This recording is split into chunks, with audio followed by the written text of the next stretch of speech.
दशहरा है जिसको कहते हैं उनके उस ध्वजा को मद्देनजर रखते हुए जो आगे संबंध आएगा उसके जो परिणाम है फल है उससे को मापने के लिए क्या मतलब कौन सा तरीका है क्या है? हम बात कर रहे हैं आज होलिका के महापर्व की। जैसा कि बात पूछी है आपने कि होलिका के ऊपर जो ध्वज लगा हुआ है वह ध्वज किस प्रकार से है, उस ध्वज की घटना का क्या बिंदु बनता है, ऐसा क्या मापदंड है जो आने वाला संवत्सर इसकी दिशा को तय करता है, या यह जिस गति में जाता है या जिस ओर बहता है या जिस ओर गिरता है उस आधार पे इसके परिणाम बताए जाते हैं। ऐसा कहा जाता है कि यह लोक परंपरा भी है, लोक मान्यता भी है, तो कुछ स्थानों पर सांकेतिक दृष्टिकोण से इसको शगुन परंपरा भी कहा गया है। शगुन परंपरा इसलिए कहा जाता है कि ध्वज चूंकि शुभता का परिचायक होता है, शुभता का प्रतीक होता है। इस स्थिति में यदि ध्वज का रंग लाल हो तो लाल रंग से संबद्ध अलग अलग प्रकार का होता है।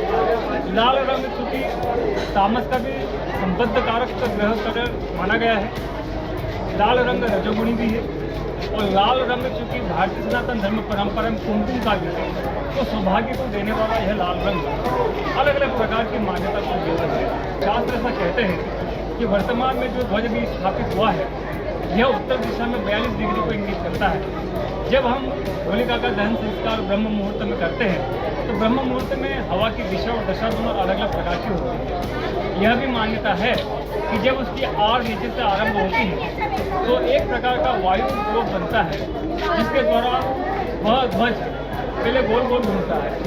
गोल गोल घूमने के बाद जब आर ऊपर बढ़ती है उसका वायु का प्रभाव पड़ता है तो वह उड़ने की स्थिति को तय करता है। पहले वो ऊपर उतर के भी गोल गोल घूमता है और ऐसी मान्यता है कि जब आर का क्षेत्र या उसके परिक्षेत्र से ध्वज बाहर हो जाता है तो जिस दिशा में गिरता है उस दिशा के अधिपति से संवत्सर के फल का चिंतन किया जाता है। ऐसी मान्यता है कि यह उत्तर दिशा में गिरे तो शुभ कारक माना गया है, यदि ये पूर्व दिशा में करे तो प्रगति कारक माना गया है, यदि ये पश्चिम दिशा में गिरे तो यह किसी प्रकार की संपत्ति का सूचक बताया गया है।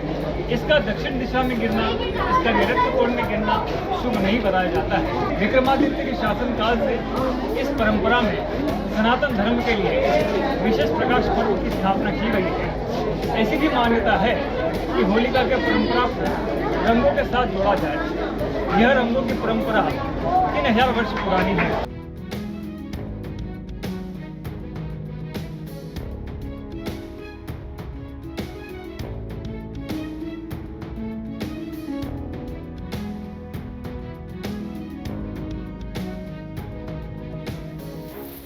ऐसी भी मान्यता है कि ब्रह्म मुहूर्त में जब होलिका का संस्कार होता है, दहन का कार्य होता है तो विक्रमादित्य के भ्रातृ राजा भर्तृहरि होली दापना आते हैं। यह मान्यता और परंपरा आज भी जीवित है। उसका मुख्य कारण यह है कि योगीराज भर्तृहरि आज से नहीं तकरीबन 3000 वर्ष से योग साधना के रूप में स्थापित है।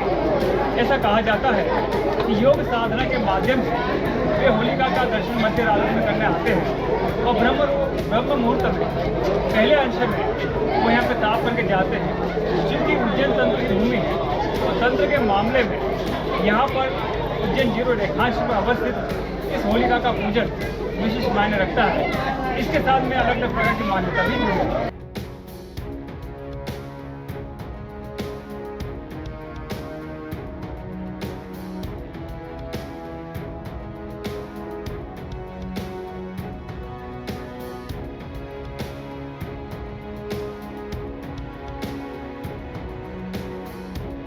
उसका मुख्य कारण यह है कि योगीराज भर्तृहरि आज से नहीं तकरीबन 3000 वर्ष से योग साधना के रूप में स्थापित है।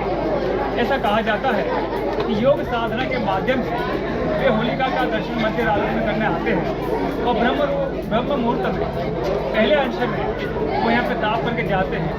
चूँकि उज्जैन तंत्र की भूमि है और तंत्र के मामले में यहाँ पर उज्जैन 0 रेखांश पर अवस्थित इस होलिका का पूजन विशेष मायने रखता है।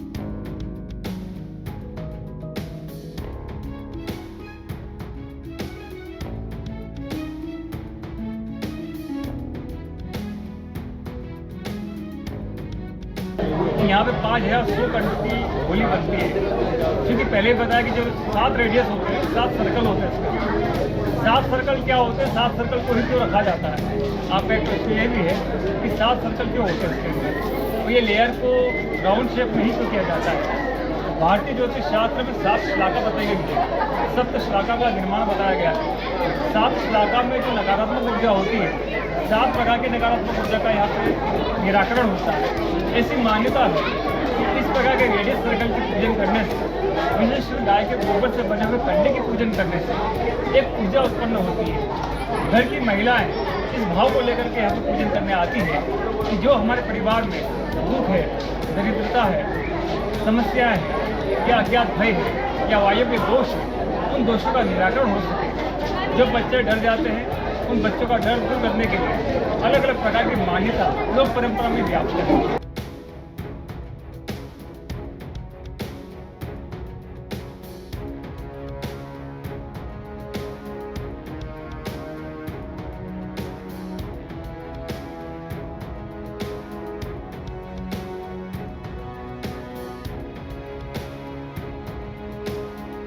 यहाँ पर तकरीबन 5100 कंडे की होली के दहन काल के पश्चात 5 दिन का अनुक्रम बनता है।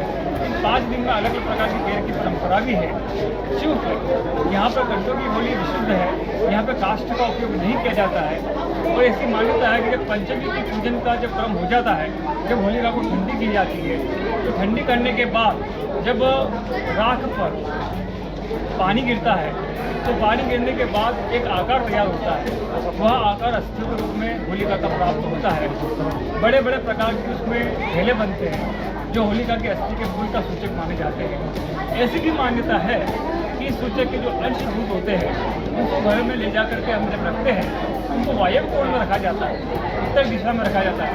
उनको रखने से जो वायु के दोष होते हैं परिवार के, वो समाप्त होते हैं। जो वास्तु दोष होता है, वो भी समाप्त होता है।